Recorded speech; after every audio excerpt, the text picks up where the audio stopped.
Hola, buenas tardes a todos. Gracias por venir. Sé que estamos terminando la hora del almuerzo. Espero que sea bien productiva para ustedes la charla que les voy a dar hoy. Vamos a hablar un poco de cómo las telecomunicaciones nos aportan en la nueva era de los negocios inteligentes. Vamos a ver cómo están los negocios inteligentes, dónde los vemos, cómo los identificamos. Voy a hacer un pequeño resumen de temas que ya conocen. Las comunicaciones tienen muchísimos años. Desde que enviábamos cartas con palomas mensajeras y todo, y después pasamos a lo que eran las telecomunicaciones. Arrancamos con lo que es el telégrafo, ya en 1800, incluso desde que tenemos electricidad. El telégrafo lo convertimos con clave Morse.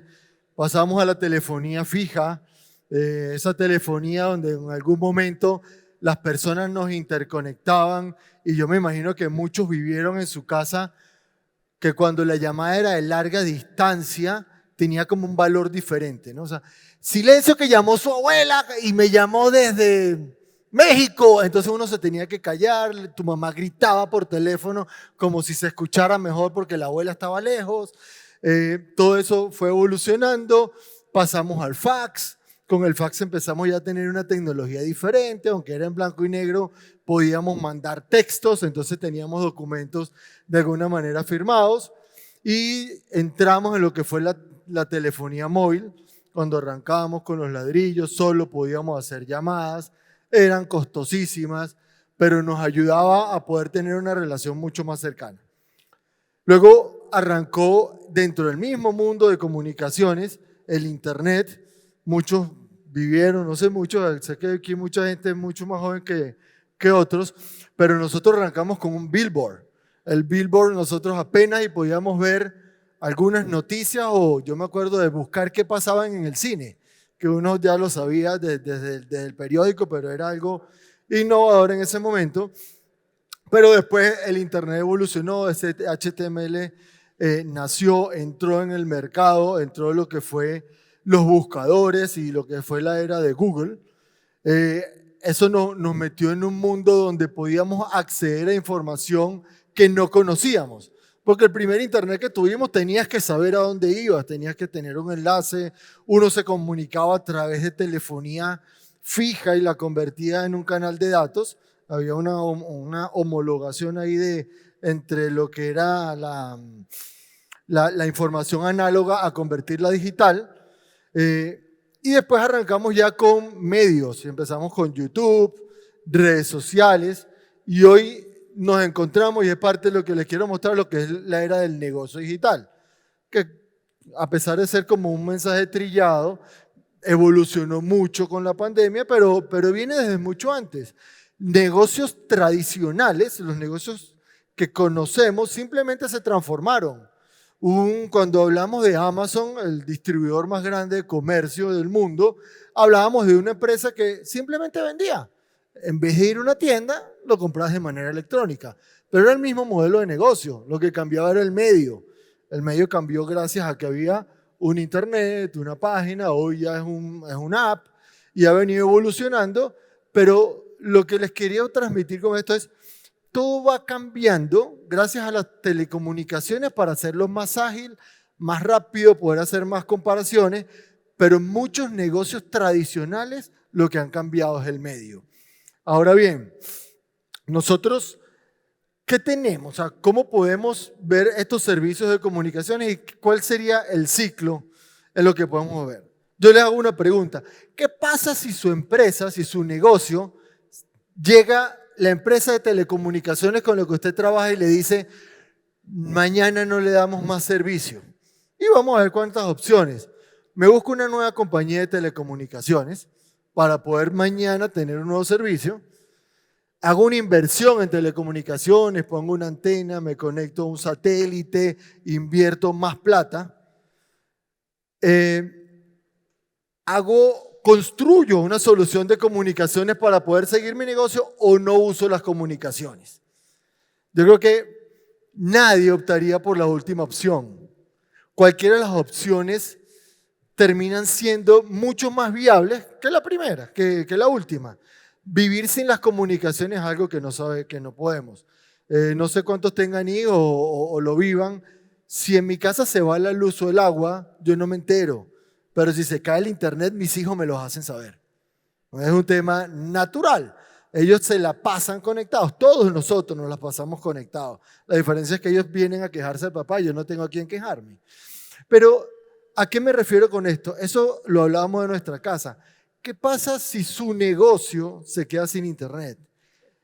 Uno va a un restaurante y le dicen, no tengo sistema, no puedo facturar. Uno va al banco y es horrible llegar al banco y decir, no, no le puedo hacer el depósito porque es que no hay sistema. A veces sí hay sistema, lo que no hay es conexión. Entonces, vivimos con un cable que nos ha generado una dependencia bárbara en todos nuestros negocios. Pero como ese cable muy poco falla y hay una rata importante de cálculo, la gente que es ingeniera, la gente que está en el mundo de negocios de telco versus el que está en un negocio de otro tipo. Yo ahorita les voy a dar un ejemplo. Yo me hice una cirugía hace unos años y el médico de matemática no era muy parecido a mí y me decía, no, aquí nosotros apenas si 3% de las operaciones tienen problemas. Para mí es un número altísimo. O sea, ¿cuánta gente operan? No, como 100 al mes. O sea, ¿se te joden 3 operaciones de 100? No, pero eso es lo que me estás diciendo. La gente no lo ve. Para nosotros en el área de telecomunicaciones o de ingeniería, hablamos de cálculo de falla de 8 minutos al año. Y eso es un tema que son catastróficos. O sea, a uno va al banco y justo son esos 8 minutos, ¿no? Uno siempre va ese día. Entonces, las comunicaciones las minimizamos porque están inmersas en nuestro día a día. Entonces, no vemos todo el valor que tienen, pero es quien nos permite hoy hacer muchos negocios. Vamos a ver cuáles son las principales empresas del mundo y cuántas dependen de las comunicaciones. Yo les hice aquí un resumen de 15. La primera más grande, hablamos de Aramco, una empresa de Medio Oriente que trabaja petróleo, obviamente es una empresa muy grande, maneja una economía inmensa, pero después de eso hablamos de Apple, Microsoft, Google, Amazon, Tesla, y podemos ver todas las que están, y dígame alguna de ellas que no dependa de comunicaciones, o que su negocio no tenga algo que ver con comunicaciones. Incluso a veces es sorprendente ver a Visa como servicios de tecnología. Nosotros siempre nos vendieron Visa como una empresa financiera, algo que está en el negocio. Y realmente es una pasarela. Lo que pasa es que tiene tanto tiempo que nosotros la veíamos como qué tipo de pasarela, que no lo veíamos como una empresa de tecnología. Entonces, cuando vemos este tipo de organizaciones, las más grandes del mundo, que están dependientes del negocio de comunicaciones, vamos a ver, nosotros estamos en un emprendimiento, en una empresa pequeña, ¿cómo tenemos que considerar esta parte? Los negocios con más crecimiento que estamos viendo desde la pandemia para acá, los enumero aquí rapidito, no voy a entrar en cada uno de esos, los pueden leer, pero la mayoría de esos, todos los negocios con mayor crecimiento, trabajan con comunicaciones. Las tienen detrás de ellos. Cuando nosotros hablamos aplicaciones de salud, impresiones 3D, creaciones de chatbots, soluciones robóticas, vehículos híbridos, cargadores de estaciones digitales, todas estas y muchas más, estas son las principales, pero todas están con el negocio de comunicaciones. Bueno, excepto algunas que están con el negocio de alimentación como principal, pero su negocio depende de las comunicaciones para hacerlo. Muchos de ustedes que están hoy en todos estos emprendimientos, estas empresas de crecimiento, están dentro de estos modelos de empresa. Y aquí vemos cómo las comunicaciones además nos ayudan a unir los negocios. O sea, ¿quién va hoy a buscar un pasaje electrónico en una agencia de viaje? Uno entra en plataformas que me pueden mostrar diferentes soluciones, diferentes precios consolidados para yo escoger y después me mandan a la que es Booking, etc. Entonces, todo eso depende de las comunicaciones que además tienen que ser en tiempo real. Entonces, cuando vemos cuáles son las empresas de más alto crecimiento, vamos a ver qué necesita mi empresa para ser una empresa inteligente. Y aquí yo les hago un resumen y lo vamos a poder ver. Y vemos algunos ejemplos que muchos conocen. Ver el cambio, ver dónde se genera el cambio. Empresas que lo vieron y empresas que no lo vieron. Yo no sé si Hollywood se imaginaba Netflix. No era una empresa del mercado, pensaba a lo mejor en HBO o en una empresa que tuviesen al lado. Pero salió una empresa que le dio la oportunidad a un montón de directores independientes del cine para ponerlos en el mercado que nadie pensó que iba a ser su competencia. Quiero saber que vamos a ver eso. Vemos a un RIM o a un BlackBerry que no vio lo que estaba pasando del otro lado, a un Messenger de Microsoft a pesar de ser solo una línea de división. Y fíjense lo que hizo WhatsApp, no la vieron. Entonces, ver el cambio va a ser algo importante. Descentralizar decisiones. Cuando empezaron las primeras empresas, el dueño de la empresa, el que creó el queso, él agarró y dijo, señores, yo tengo la fórmula del queso. O sea, de la vaca del jardín de mi casa, yo agarré, hice el queso y lo creé. Conocía todo lo que la empresa tenía. Hoy no lo tenemos. El dueño de la empresa realmente no sabe cómo se hacen las publicaciones en internet. El dueño de la empresa no sabe cómo se hace la distribución. El dueño tuvo una idea, la formó en el mercado, pero se unió a una cantidad de personas, a un ecosistema interno que le permiten hacer que esas cosas pasen. Entonces, eso es importante. Hoy hablamos de lo que es el suministro ilimitado. No queremos tener dependencias de los productos. La combinación de estar en el mundo físico y en el mundo virtual es un tema súper importante y con eso creamos esa nueva empresa inteligente. Vamos a profundizar en algunos de estos puntos, vamos a ver dónde nos ubicamos cada uno de nosotros y cómo juntos podemos construir esto. Entonces, ¿quién ve el cambio? El cambio lo vemos nosotros, lo ve el mercado, lo ve la competencia o ni siquiera lo tenemos identificado, ni siquiera sabemos cuál es el cambio. Los doctores se imaginarán que el conocimiento es tan importante como para que ellos existan para detectar una enfermedad mañana o lo va a detectar un robot, no lo sabemos. Entonces, ¿quién genera el cambio? ¿El cambio lo genera el mercado? ¿Lo generamos nosotros?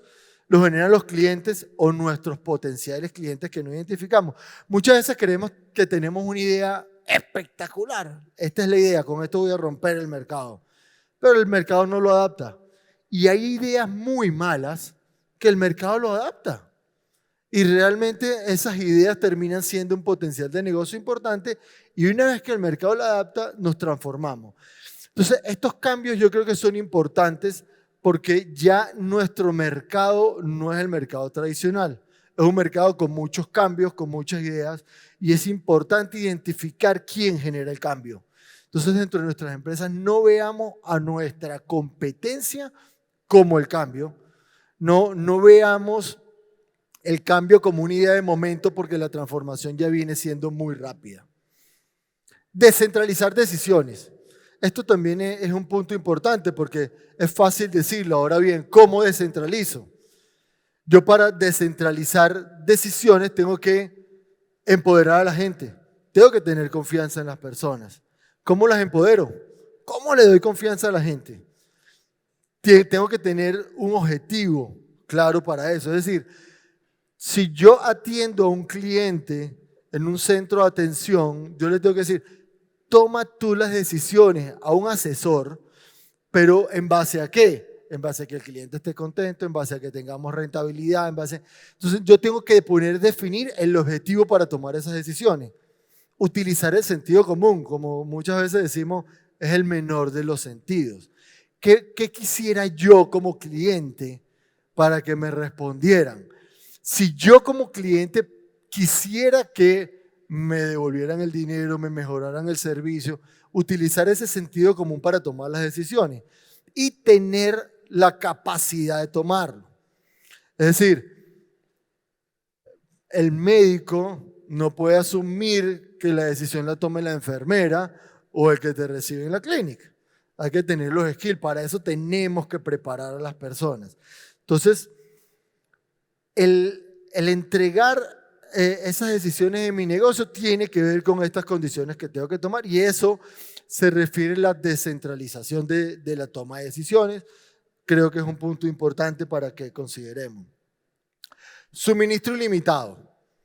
Hoy estamos viendo a muchas de las organizaciones enfocadas en crear el suministro ilimitado. Fíjense cómo la guerra ha afectado a la economía y nos prepara para una recesión el año que viene. Pero posiblemente si la guerra hubiese sido entre un país diferente a Rusia, que no tuviese ese potencial en reservas minerales, la situación hubiese sido otra. Pero hoy Europa está sufriendo una crisis bárbara por la falta de generación de energía, porque está en un recurso limitado. Entonces, irnos a recursos ilimitados, que es parte de la transformación que estamos haciendo hoy en energía, pero la realidad que también en alimentos, lo estamos generando también en ideas y en los medios, nos llevan a poder ser una empresa digital. Entonces, vemos muchas compañías, y esta es la razón, que hablan de salvar al planeta, ¿ok? De utilizar recursos renovables para su negocio, tener una producción independiente y un ecosistema autosostenible. ¿Qué vemos aquí? Cuando nosotros hablamos de un negocio digital, hablamos de un negocio que tiene una dependencia muy poca. Cuando nosotros hablamos de redes sociales, nosotros podemos estar amarrados a un proveedor que me da tecnología o a 100. Finalmente lo que voy a terminar es dando un servicio de ideas, un servicio con un ciclo de negocio reutilizable y no que tenga una dependencia de algo. Y les doy un ejemplo. ¿Cuántas personas puede atender un punto de venta? Si en un punto de venta yo tengo una persona que la atiendo en 10 minutos y tengo 10 personas, entonces yo puedo calcular, voy a tener 10 personas que me atienden a 6 personas por hora, 60 personas total por hora, por 8 horas al día. Eso es lo que puedo vender. No puedo vender más que eso. ¿Qué pasa si no tengo esa dependencia? Si lo tengo por internet, si lo tengo por un medio digital que realmente no me esté teniendo esa limitación, me generaría un suministro indefinido. Y aquí vamos con estas primeras ideas, vamos a entender lo que es la combinación entre el mundo físico y el mundo virtual. Siempre tenemos dependencias del mundo físico. Ahora bien, ¿hasta dónde es esa dependencia? ¿Hasta dónde las fronteras me llevan a una dependencia? ¿Hasta dónde mi negocio me lleva a una dependencia? Yo les doy un ejemplo. Yo llegué hoy temprano, ni tan temprano, pero llegué temprano y no había puesto de estacionamiento. Yo me tuve que ir a parar a otro lado. Había una dependencia física. ¿Okay? Moverme y conseguirlo y resolverlo tenía la limitación de la capacidad de parqueo que tenga la antigua. Cuando no tengo que hacer que la gente venga y transmitimos nuestros eventos de forma virtual, cuando manejamos nuestro negocio de forma virtual, voy a tener una capacidad que se va a limitar un poco más allá. ¿Cuánta gente puede entrar a mi evento que yo lo soporte en mis redes y cómo puedo crecer? Entonces, tenemos esa limitación física o virtual. Entonces, aquí vamos a ver qué tenemos. Los espacios para poder, cuántos empleados puedo tener, depende de cuánta gente entre en mi edificio, si dependo de mi edificio.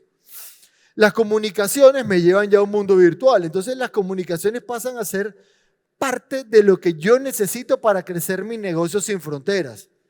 ¿Por qué? Porque voy a poder llegar a una cantidad indefinida de personas gracias a que esas personas pueden accesar a mi información. Entonces es un punto muy importante tener este híbrido. Otro tema es el conocimiento. El conocimiento es parte importante, la data que yo tengo. ¿Cuánta información puedo tener si solo es la que yo sé? O si solo es la que las personas que trabajan en mi organización saben. O cuánta información puedo tener si utilizo la información de Google, de de comunicaciones de las empresas telco, de Claro, o puedo utilizar la información que me da Microsoft con toda la gente que tenga interacciones con ellos. Entonces, esa data, tenerla es muy importante.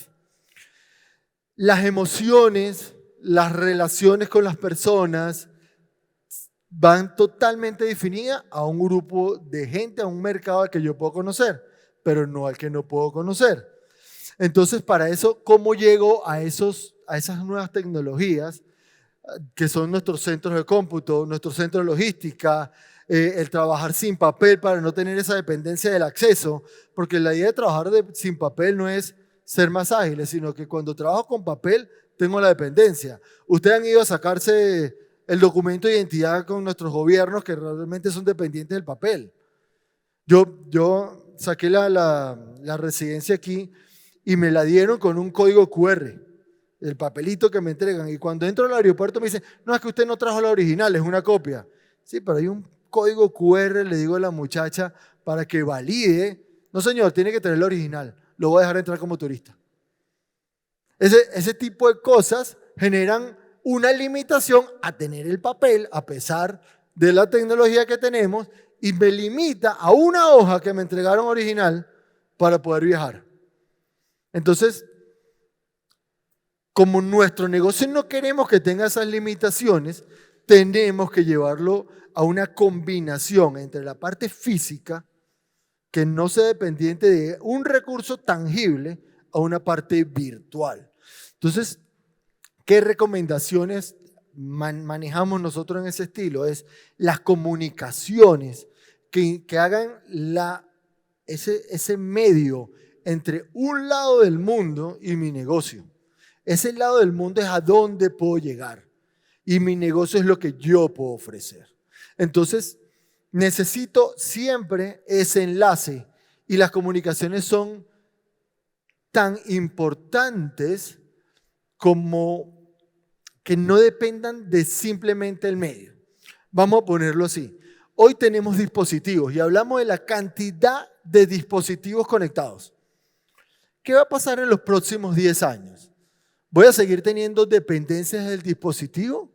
¿O cuando yo llegue a un sitio me identifique y diga, llegó Salvatore Farina porque me vio mi face recognition y me pueda decir que tengo mi cuenta en el banco, me pueda permitir hacer una transacción? Hoy nuestros teléfonos de alguna manera lo permiten, pero lo hacen a través de vamos a decirlo, una conversión. O sea, nosotros guardamos las claves en nuestros teléfonos nos identifican y cuando vamos a hacer una transacción financiera por la aplicación del banco, el teléfono con mi cara y mis datos guardados los manda. Seguimos en un mundo diferente, el mundo que me guarda mi equipo, mi dispositivo con el del banco o el de la tienda a la que hago la transacción. Cuando seamos una sola red, tengamos una sola forma, un solo modelo de datos, eso no va a pasar. Yo no voy a necesitar tener mi teléfono para hacer esa conversión. Mi cara, mis huellas, mi iris va a estar identificada en una única red. Eso va a ser gracias a que las comunicaciones hacen la unión entre mi negocio y el mundo que está afuera. Entonces, ¿qué tipo de compañía soy? Soy una compañía que está viendo al futuro, pensando en cómo las comunicaciones me unen, cómo mi trabajo dentro del ecosistema trabaja, o soy una compañía que cree que con que yo tenga una idea todo va a pasar solo. Y aquí entonces me voy a la reflexión de la presentación y es, yo trabajé muchos, 20 años en IBM y viví muchos éxitos y muchos fracasos de la compañía. Yo creo que IBM había sido una de las empresas más innovadoras en el mundo, pero no la que mejor lo comercializaba. Y nosotros usábamos ejemplos.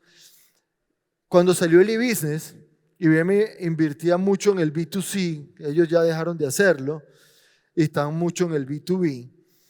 Y yo me acuerdo que habían publicidades en los aeropuertos, habían publicidades en CNN, en televisión, que hablaban de cosas que vivimos hoy. Y eso fue hace muchísimos años. Yo me acuerdo de la gente que había una propaganda que se robaban una moneda en una fuente en Italia y iban a sacar un refresco. Entonces, dentro de esa moneda, la idea era, con e-business no vas a necesitar esa moneda física. Iban al cajero con un celular y sacaban el refresco. Era una máquina de refrescos. Entonces decía e-business. Creo que IBM nunca lo puso en esa área física donde realmente la estamos viviendo hoy, muchos años después, sino llevó esa idea al mercado. ¿Nosotros queremos llevar esa idea o la queremos capitalizar? ¿Queremos pensar en lo que viene o lo queremos llevar al mercado? La realidad es que solos es muy difícil. Hay que construir un ecosistema donde tú puedas tener tu idea unificada con el equipo de tecnología, con el equipo de innovación y con el equipo de cada una de las empresas que se enfoca a su negocio para poderla llevar al mercado. Entonces, las empresas inteligentes tienen que poder detectar el cambio, estar antes que todos en el cambio, tienen que poder entregar el conocimiento a su gente para que tome las decisiones inteligentes y tiene que poder transformarse a la velocidad que eso necesita. Eso es un poco lo que quería comentar y que lo puedan utilizar dentro de sus negocios. Muchas gracias.